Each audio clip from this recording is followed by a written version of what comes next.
काबलियाना में खिदमत सर अंजाम देते हैं। जो बदरू गिरफ्ता बे औलाद या बीमारियों के अंदर मुब्तला होते हैं, वो मंगल मीटिंग हमारी चलती है उधर बावलियाना में, तो उधर लोग आते हैं और गवाइयों के साथ भी लोग अपनी गवाइयाँ शेयर करते हैं। खुदा ने अपने बंदा को बरकत से नवाजा है। जगह ब जगह चारों सूबों के अंदर खुदा के खादम खिदमत करते हैं। जहाँ पर भी कोई बुलाता है वहाँ पर जाते हम, बिना बुलाए हम कहीं पर भी नहीं जाते। और ना हमारा कोई मिनिस्ट्री के साथ अलग है, हम आज़ादाना तौर पर खिदमत करते हैं। और आज की आपकी भरपूर तालीम में पास्टर गुलजार को मैं दावत दूंगा कि खुदा की आवाज़ को हम तक शेयर करें ताकि हम बरकत पाए। आपकी जोरदार तालियों में, जोरदार तालियों के साथ खुदा के खादिम को दावत देंगे। मसीह के फतेहमंद और बाबरकत नाम में सबको सलाम। आज हम कलामे अक़दस को सुनने के लिए खुश हैं। कितने खुश हैं? अपने हाथों को बुलंद कीजिएगा और अपने हाथों को लहराइएगा कि पाक रूह तू यहाँ मौजूद है और तेरी मौजूदगी को हम महसूस करते हैं कि तेरी फ्रेगनेंस और तेरा मस्सा और भी है। क्या हम यहाँ ना रखते हैं कि खुदा बाप की जो उनेंटिंग है हमारे दरमियान आग की आतशी दीवार को हायल किए हुए है। यकीनन यहाँ यीशु मौजूद है। जो ईमान रखता है उसके कहने के मुताबिक यीशु यहाँ स्टेज के ऊपर खड़ा हुआ है। अगर जिसका ईमान नहीं तो वो यीशु को देखता हुआ भी नहीं देखेगा, क्योंकि खुदा ने उसे वो आंखें ही नहीं दी जो कि वो यीशु को देख सके। इसीलिए आज इस बात पे बिलीव होइएगा कि यकीनन खुदा बाप आपसे खुद आज कलाम करना चाहता है। आज आपकी जिंदगी का एक नया मोड़ होगा। आज आपकी जिंदगी को ये कलाम यकीनन तब्दील करके रखेगा, क्योंकि कलाम कभी तब्दील होता नहीं बल्कि क्या करता है?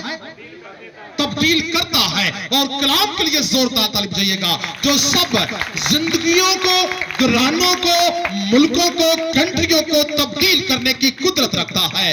और इसी कलाम की आवाज को हम अपने पाशा साहब, मकामी पाशा साहब यूसुफ साहब की जबान के वसीला से सुनेंगे कि कलामे अक़दस की आवाज आज हम सब के लिए है। जो महसूस करेगा ये वाकया उसके लिए होगा। जो इसको फील करेगा, जो इस कलाम को समझेगा कि वो यही सोचे कि ये मेरे लिए है, ये किसी और के लिए नहीं। हर एक शख्स की ये एक तस्वरी आवाज होनी चाहिए कि आज का कलाम किसके लिए है? ये सिर्फ मेरे लिए है। तब मौजा भी होता है तो खुदा उस जिंदगी को रोशन मुस्तकबिल भी प्रोवाइड कर देता है। सो आए, मैं कहूंगा कि पास साहब आपके सामने आज के वाक्य को पेश करेंगे और बागौर सुनिएगा। जी। मसीह यीशु के असीम और बबरकत नाम में आप सबकी सलामती हो। हम रसूल के अमाल और उसका 3 बाब और उसकी पहली आयत से लेकर 10 आयत तक हम कलाम मुक़द्दस की तिलावत सुनेंगे। यहाँ पर यूं मरकूम है, पतरस और यूहन्ना दुआ के वक़्त यानी तीसरे पैर हैकल को जा रहे थे और लोग एक जन्म के लंगड़े को ला रहे थे, जिसको हर रोज हैकल के उस दरवाजा पर बैठा देते थे।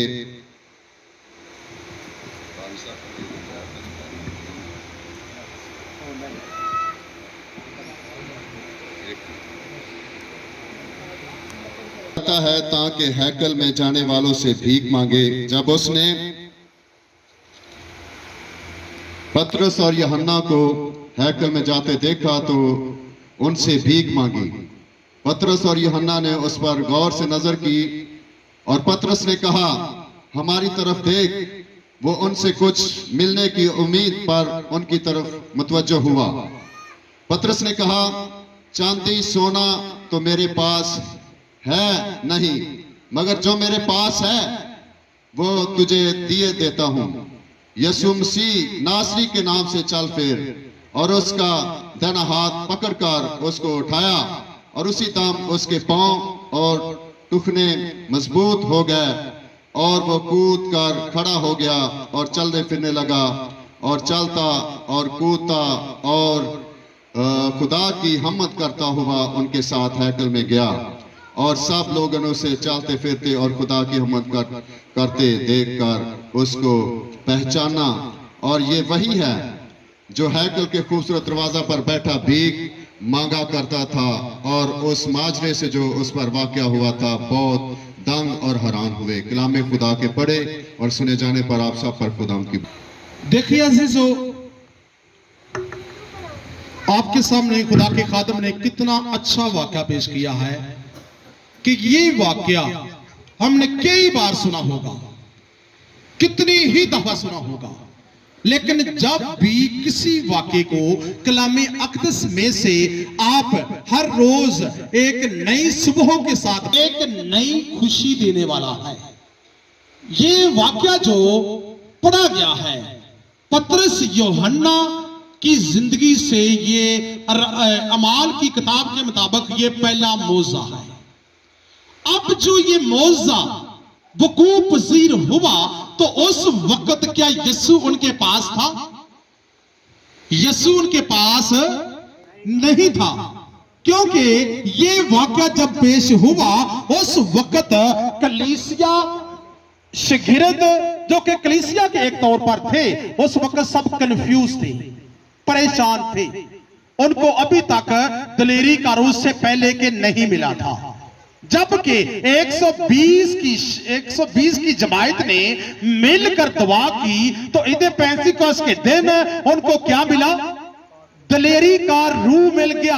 और दलेरी का रूह जैसे ही उनको मिलता है और वो दलेराना तौर पर पतरस खड़ा होकर 16 मुल्कों की जबानों में आप खुद ही लेक्चर देना शुरू कर देता है, और 16 मुल्कों की जो जबानें हैं और 16 मुल्कों के जो लोग हैं उसको जो भी सुनता है वो यही कहता है कि ये मेरी जबान में लेक्चर दे रहा है, क्योंकि पाक रूह की कुदरत आप खुद एक जबान से खुद ट्रांसलेशन को वजूद में लेके आ रही थी। और दलेरी के रूह ने उनको इस तरह दलेर कर दिया था कि यीशु जब के मर गया और मरकर जिंदा हुआ, और जिंदा होने के बाद वो 40 रात और दिन उनको नजर आता रहा, और जैसे वो नजर आता रहा उसके बाद वो 500 लोगों के दरमियान से सब लोगों की आंखों के सामने कोई जैतून की पहाड़ी के ऊपर खुद उनकी आंखों के सामने नमूदार हुआ, और लोगों के रूबरू देखते हुए वो आसमान पर उठा लिया गया। और उसके बाद जो शागिर्द थे वो अपने घरों में चले गए और यरूशलेम में पहुंच गए, क्योंकि यीशु ने कहा था कि जब तक तुम्हें दलेरी का रूह ना मिल जाए उस वक्त तक उस बाला खाने में ठहरे रहना और दुआ करना, ताकि जैसे ही तुमको दलेरी का रूह मिलेगा और तुम में से वकूअ पज़ीर। क्योंकि एक वक्त था कि पीछे यहोवा खुदा जो पुराने ऐत के मुताबिक वो यानी कि अपने एक ऐत के मुताबिक एक वक्त को पूरा करता है, उसके बाद यीशु आता है, और यीशु अल मसीह आप और मेरी जो शान, आप और मेरा जो फख्र है वो अपने 33.5 साल का अरसा पूरा करके वो आसमान पर उठा लिया जाता है। और तीसरे मरहले में वो पाक रूह को काम करने के लिए कहता है कि मैं आसमान पर जाता हूं और तुम्हारे लिए मैं दलेरी का रूह नाज़िल करूंगा, और जब तक तुम्हें दलेरी का रूह ना मिले उस वक्त तक तुम दुआ में ठहरे रहना, बाला खाना में ठहरे रहना, एक जगह यकजा, एक जगह इकट्ठे, एक जगह यूनिटी बनाकर दुआ करना, ताकि इसका जो मत यानी कि जो मेन पॉइंट होगा आपके इकट्ठे दुआ करने का, वो आपको दलेरी का रूह अनायत कर देगा। हालेलुया। क्या हुआ कि एक दलेरी का रूह 120 की जमात में जब वो आसमान से नाज़िल होता है तो उसके बाद शागिर्दों के अंदर वो कमजोरी फिर नहीं रही। जो डरते थे, जो कहते थे यीशु आसमान पर जा चुका है, और कुछ लोग तानाज़नी भी करते थे, यहूदी, फकीह फरीसी, शरा के आलम और बहुत से और भी यरूशलेम के रहने वाले लोग जो थे वो कहते होंगे, जरूर कहते होंगे, कहां गया तुम्हारा यीशु जो मुर्दे जिंदा करता था? अब बताओ, अब कैसे मुंह लुटका के जा रहे हो? कहां गया तुम्हारा यीशु जो अंधों को आंखें देता था? कहां गया तुम्हारा यीशु जो मौज़ात करता था? अब कहां है? लेकिन यीशु फिर भी 500 लोगों के दरमियान से रूबरू आसमान पर उठा लिया गया था। कहने किसी की कहने कि लोकां दा कोई तबार नहीं होता, जान नूं किन्ने पासे दंदे होंदे ने? 2 पासे दंदे होंदे ने। ਤੇ ਦਾਤਰੀ ਨੂੰ ਇੱਕ ਪਾਸੇ ਹੁੰਦੇ ਨੇ, इसीलिए कि लोग वो देखते हुए भी नहीं देखते थे और यीशु के मौजात को खुद अपनी आंखों से वास करते थे, लेकिन फिर भी ईमान नहीं लाते थे। क्योंकि उनके दिल सख्त हो चुके थे। यीशु रूबरू उठाने के बावजूद भी उन लोगों को पता था कि वो जिंदा होकर समाप्त पर जा चुका है, लेकिन ताना जनी करना ये दुनिया का काम है। लेकिन शागिर्द इस बात के लिए बहुत ही कंफ्यूज थे और वो कहते थे क्या खुदा बाप यीशु नासरी हमें दिलेरी का रूह क्या कर अनायत कर, और दिलेरी का रूह जैसे ही मिलता है और दिलेरी के रूह पाकर वो उसके बाद वो फिर भी दुआ में ठहरे हैं। लिखा है कि दिलेरी का रूह जब शागिर्दों को मिल गया तो वो रफाकत रखने, रोटी तोड़ने और एक जगह इकट्ठे होने से बाज ना आए। क्योंकि रफाकत रखना, एक जगह खाना खाना, एक जगह शागिर्दा का बाहम इकट्ठे होना, ये दिलेरी के रूह और बाहम यकजहती और मोहब्बत का सबूत था कि खुदा की कुदरत और खुदा की जो अनॉइंटिंग है उनके दरमियान थी। और वो एक जगह हर रोज जमा होकर दुआ किया करते थे और जैसे ही वो दुआ में ठहरते रहे, हर रोज दुआ में ठहरते रहे, घंटा घंटा दुआ में ठहरते रहे।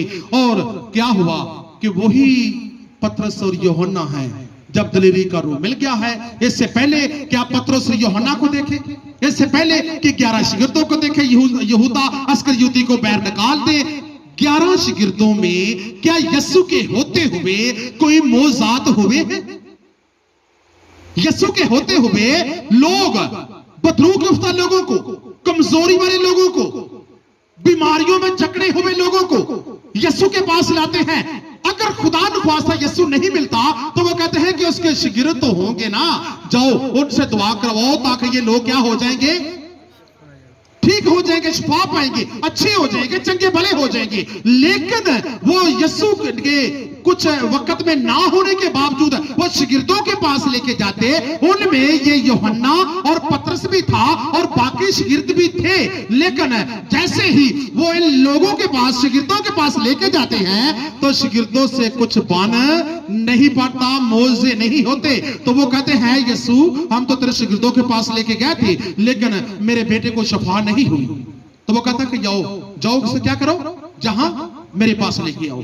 लिखा है कि उसी वक्त यीशु ने उस बदरू को क्या किया, झिड़का, हुक्म दिया, इख्तियार को इस्तेमाल किया और उसी वक्त वो लिखा कि गिरा और कफ पर लाया और उसके मुंह से क्या निकलने लगी, जाग निकलने लगी और उसी वक्त वो मुर्दा सा लिखा अतबोहा हो गया और उठ खड़ा हुआ और बाद में देखा लोगों ने वो बिल्कुल ठीक हो गया। तो शागिर्दों ने क्या कहा, ऐ खुदावन यही पेशेंट, यही बदरू गिरफ्तार बंदा मिर्गी वाला हमारे पास आया था बिल्कुल, लेकिन हमसे ये मौजा क्यों नहीं हुआ। तो लिखा है कि यीशु उनको अलग ले गया और कहा कि ये दुआए किस्म के सिवा काम नहीं हो सकता। वही बात जो कि शागिर्द दुआ में ठहरते और 24 घंटे हर वक्त दुआ में ठहरते और उनके ख्यालात, उनकी सोच, उनका ध्यान व्हाट्सएप की तरफ नहीं था, फेसबुक की तरफ नहीं था, टीवी की तरफ नहीं था, हर तरह की बुराई की तरफ नहीं था, उनके दिल में पुलिस नहीं था, उनके ख्याल मुतासर नहीं थे। वो ख्यालात जो कि पैदाइश 6 बाब की 5 आयत में लिखा हुआ है कि खुदा ने कहा कि इंसान के ख्यालात मुतासर हो चुके हैं, इंसान के ख्यालात बुरे हो चुके हैं, इंसान के ख्यालात में गुनाह आ चुका है। अब मैं जमीन को बर्बाद कर दूंगा क्योंकि इंसान के ख्यालों को पुलिस ने खरीद रखा है, इसलिए मैं पूरी दुनिया को, पूरी जमीन को पानी से दे मारूंगा और जमीन को बर्बाद कर दूंगा। क्या उस वक्त हुआ कि ना हुआ? किस वजह से हुआ?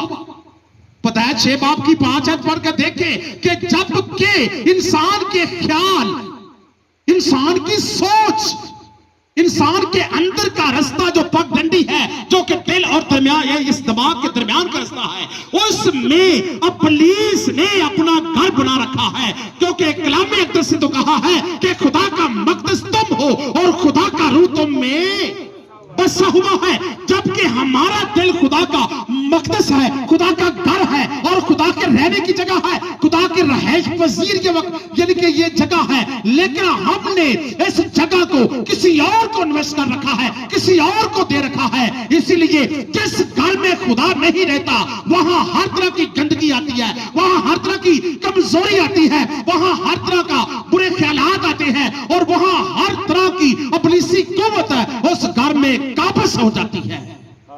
वो कभी भी घर खुदा के काबज में नहीं होता, क्योंकि इब्लीस उनको अपने कंट्रोल में कर लेता है। जब किसी के दिल को, जब किसी के ख्यालों को, जब किसी के ब्रेन को, जब किसी के पूरे सरापा बदन को इब्लीस अपने कंट्रोल करता है, तो वो फिर उसका बदन होता है, ना कि पाक रूह का रहायश पजीर वो घर होता है। वो कभी नहीं हो सकता।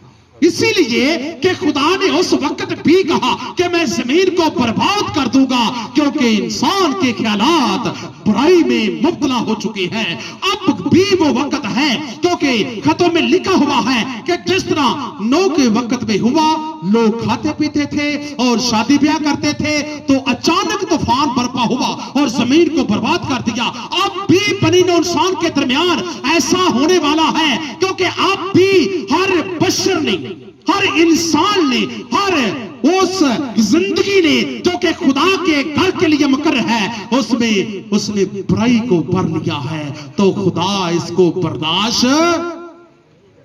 आपकी आवाज, खुदा आपको क्या करेगा? बर्दाश्त करेगा। क्योंकि खुदा कहता है कि मैंने इंसान को बनाया इसलिए है कि ये मेरी प्रेसिस करे। मैंने इंसान को इसीलिए तख्लीक किया था कि ये मेरी बंदगी करेगा, लेकिन अब पुलिस इसके ऊपर काबज हो चुका है। तो जिस बर्तन को कहता है खुदा मैं इस्तेमाल नहीं करता, उसे अपने पांव से क्या करता हूं? क्या करता हूं? चकनाचूर कर देता हूं।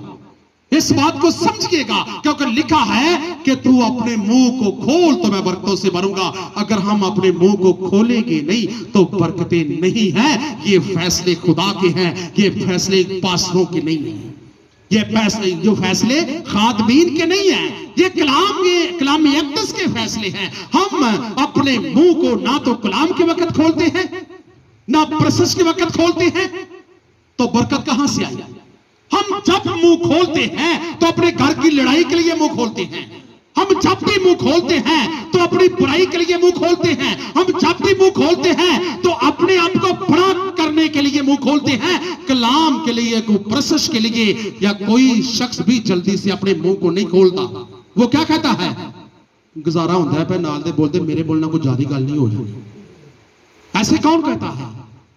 आपके ख्यालों को इब्लीस मुतासर करेगा, ऐसी आवाजें लगाएगा, आपके ख्यालों को कहेगा ना बोल, दूसरे भी तो प्रोसेस कर दे पैना दे ना, या तो प्रस्ताव लगा प्रोसेस करने वास्ते, उन्हों का काम है, साडा काम है प्रोसेस करना। प्रोसेस क्यों की जाती है? क्या आज तक हमने इस बात को फील किया है? हम प्रोसेस क्यों करते हैं? क्या कि रस्मी ये इबादत का ये आगाज है? नहीं, ऐसा नहीं है। कलामी अक़दस कहता है कि खुदा ऐसे प्रस्ताव ढूंढता है जो रूह और सच्चाई से उसकी क्या करे। वही बात आती है कि खुदा आपके ख्यालों को वाश करना चाहता है, खुदा आपकी सोचों को साफ करना चाहता है, खुदा आपके दिल की सफाई चाहता है, खुदा आपके बदन की सफाई चाहता है, खुदा अपने घर की सफाई चाहता है, जिसमें वो रहना चाहता है। इसीलिए वो रस्सी का कोड़ा बनाकर हर तरह की सुदागी को, हर तरह के रुपये पैसे को, हर तरह के कामकाज को इस दिल से, हैकल से निकाल देना चाहता है। निकलो, मेरे बाप के घर को तुमने तुजारत का घर बना रखा है। ऐसा नहीं। बाप का घर कौन सा है? उस वक्त वो कहता हैकल की बात करता है, लेकिन अब हैकल इंसान के दिल की हैकल है। अब की हैकल इंसान के अंदर की हैकल है। अब की हैकल आपकी सोचों के अंदर खुदा आपसे बात करना चाहता है। हिजकिय्येल ने कहा कि खुदा ने मुझे दिमागी रोया के वसीला से कलाम दिया। किन के वसीला से? दिमागी रोया के वसीला से खुदा ने मुझको कलाम दिया। यिर्मयाह भी कहता है कि खुदा ने मुझको अपने दिमागी रोया के वसीला से मेरे साथ बातें की। आपका शख्स यिर्मयाह कहां है? आपका शख्स हिजकियेल कहां है? आपका शख्स रसूल कहां है? आपका शख्स पैगंबर क्यों नहीं बनता? आपका शख्स एक पाक रूह की ज्ञान से ममूर होकर मोजात की तरफ अपने कदम क्यों नहीं बढ़ाता? क्योंकि उसकी सोच ख्याल दिल को इब्लीस ने गंदगी की तरफ मैल कर रखा है। इसीलिए हमारे अंदर पाक रूह की ज्ञानस नहीं रह रही, इसलिए खुदा हमारे अंदर सुकून पजीर नहीं है, इसीलिए तो हमारे अंदर पाक रूह की दलेरी नहीं है, क्योंकि हम पाक रूह की दलेरी की मुतलाशी हैं। ये आखिरी दौर है। किस दौर में हम गुजर रहे हैं? यहोवा का दौर गुजर गया, यीशु का दौर गुजर गया। उसने कहा कि आखिरी जमाना में मैं अपने बेटे और बेटियों को रूह कुद्दस की कुदरत के वसीला से उनको आग के शोले बनाकर इस्तेमाल करूंगा। अब जो आखिरी दौर के मरहले गुजर रहे हैं, अब पाक रूह की गाइडेंस के मरहले हैं। जो शख्स अपने ख्यालों को खुदा के वक्फ करेगा, खुदा की फ्रेगनेंस से दूर नहीं हो सकती। उसका घराना उसके वसीला से निजात पाएगा, उसका खानदान उसके वसीला से निजात पाएगा, क्योंकि 9 नबी एक था, उसके वसीला से पूरा खानदान बच गया। अब का शख्स भी वही पैगंबर वही रसूल बन सकता है, लेकिन वो अपने ख्यालों को खुदा के वक्फ करे और खुदा के पाक रूह की दलेरी उसके साथ मज़ाहमत करती रहेगी, कभी भी उसको नहीं छोड़ेगी। और वही पतरस वही यूहन्ना जहां से भी गुजरेंगे, बेशक हैकल के दरवाजे के आगे से गुजरे, बेशक किसी मोहल्ले में से गुजरे, बेशक किसी घर में होते हुए गुजरे, वहां का आवाजपन मोजे में बदलेगा, वहां की लंगड़ापन मोजे में बदलेगा, वहां का अंधापन मोजे में बदलेगा, वहां का बदरूक इफ्ता बंदा गवाही देगा कि मुझको खुदा के कदूस ने आजाद किया है। और वहां का हर तरह का तंगो दस्त में, यानी कि हर तरह का गिरा हुआ म्यार जो है वो अप हो जाएगा और वो यीशु की गवाही में तब्दील हो जाएगा, क्योंकि आज का पतरस, आज का यूहन्ना, आज का रसूल वही पाक रूह की दलेरी से ममूर होगा, तब ये मौजे होंगे, वरना मौजात कभी नहीं हो सकते। क्योंकि यीशु की जिंदगी जो है, आप सारी जिंदगी को देख ले, यीशु मौजात करता था, यीशु मुर्दों को जिंदा करता था, यीशु अंधों को आंखें देता था, यीशु कमजोरों को जोरावरी से ममूर करता था। और यीशु की कुदरत ही उन लोगों के दरमियान जब मौजे को वुकू पजीर लेके आती तो लोग पूछते थे कि ये मौजा किसने किया है? तो यीशु का नाम लेकर क्या कहते लोग? ये किसका काम है? ये यीशु नासरी का काम है।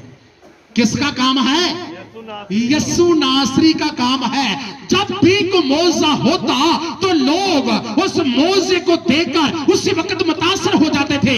हाँ, खुदा की कुदरत यीशु के साथ साथ है, क्योंकि ये मौजा खुदा की कुदरत के अलावा कोई भी नहीं कर सकता, क्योंकि खुदा की कुदरत जो है वो हमेशा तक और रही थी, अब भी है और रहेगी। क्योंकि पहले भी यीशु हमारे दौर में पीछे था और अब भी है और आगे भी रहेगा। लेकिन कमी इस बात की है कि उस वक्त का जो जवान था वो अपने ख्यालों में भी खुदा को याद करता था। अब का जवान यीशु को ख्यालों में याद नहीं करता, बल्कि ये लोग होठों से मेरी ताजीब करते हैं, लेकिन दिल इनका मुझसे क्या है? जबकि दिल दूर है तो फिर खुदा की बरकत हमारे दिल में नहीं है। हम आवाज के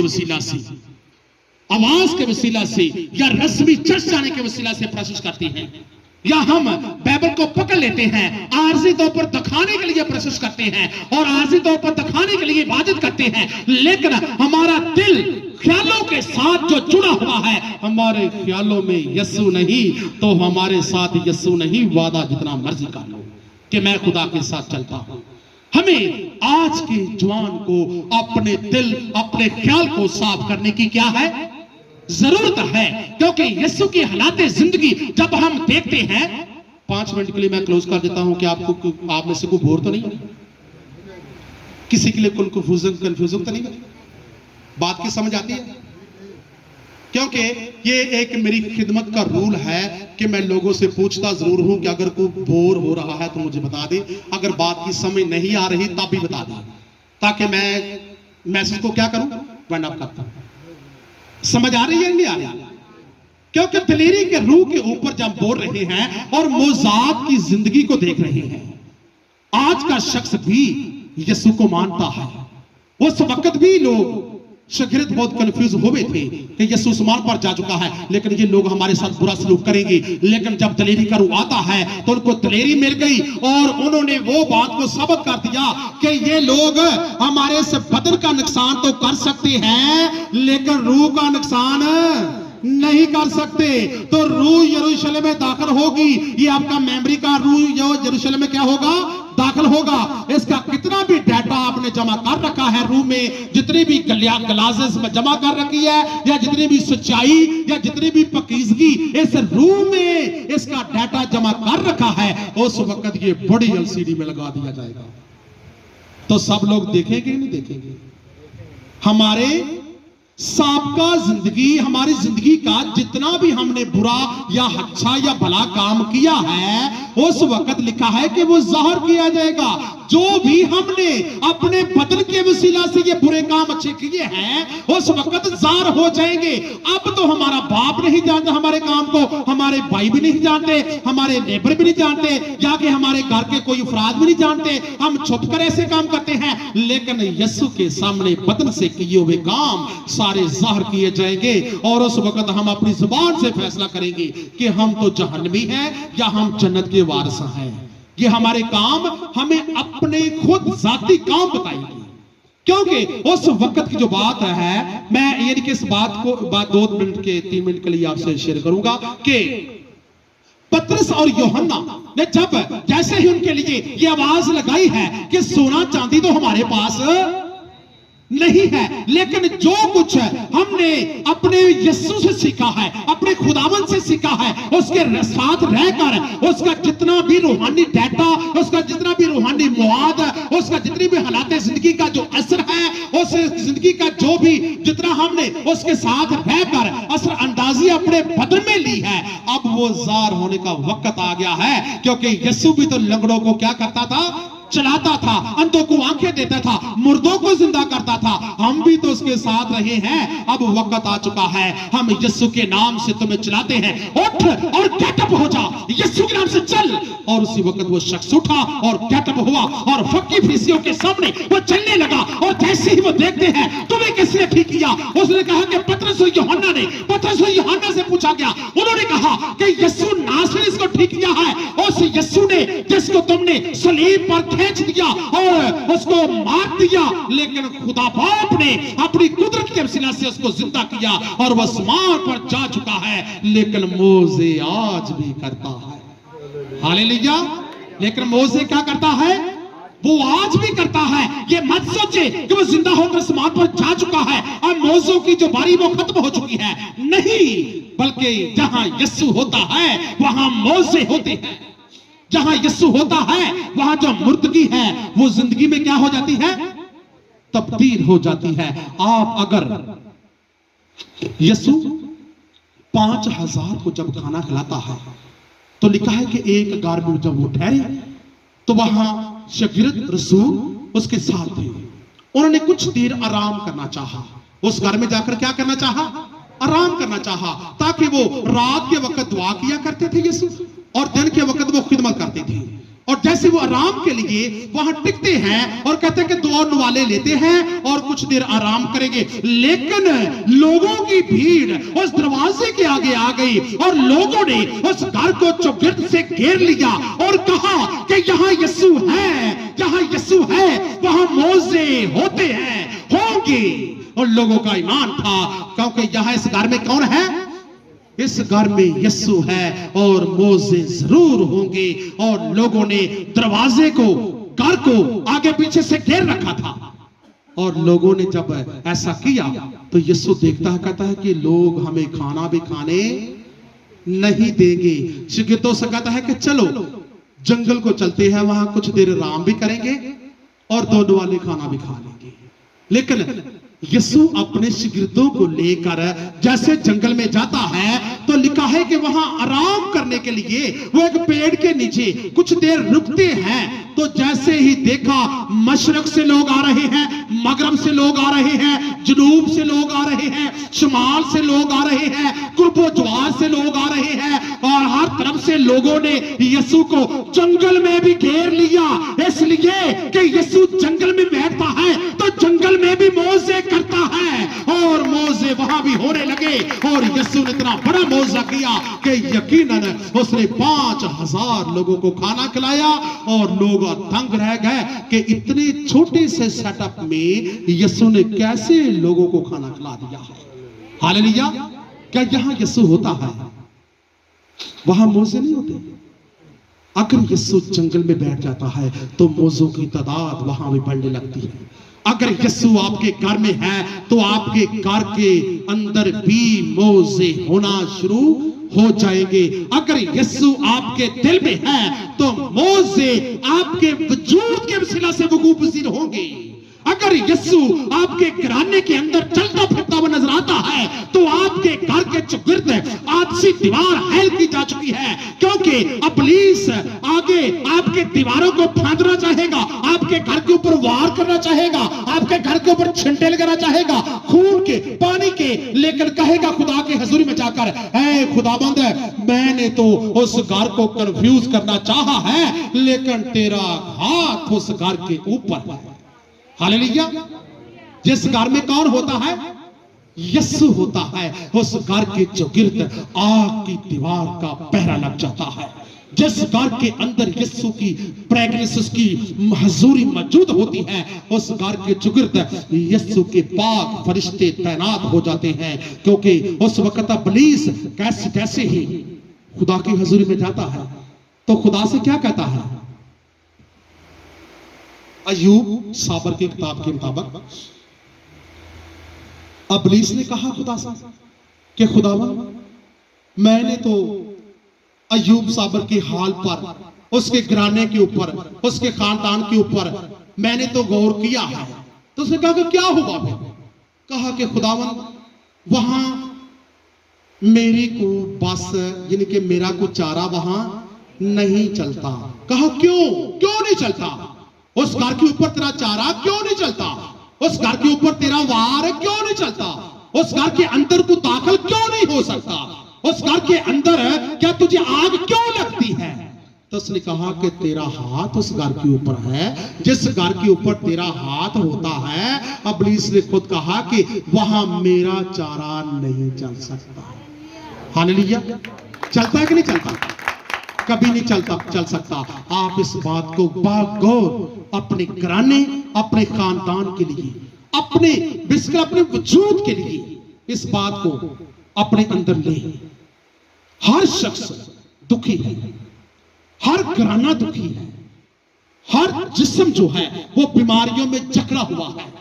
आज कोई भी खानदान अपना हाथ खड़ा करके ये नहीं कहेगा कि खुदावंद का शुक्र हो कि मुझे खुदा ने दुखों से आजाद किया हुआ है।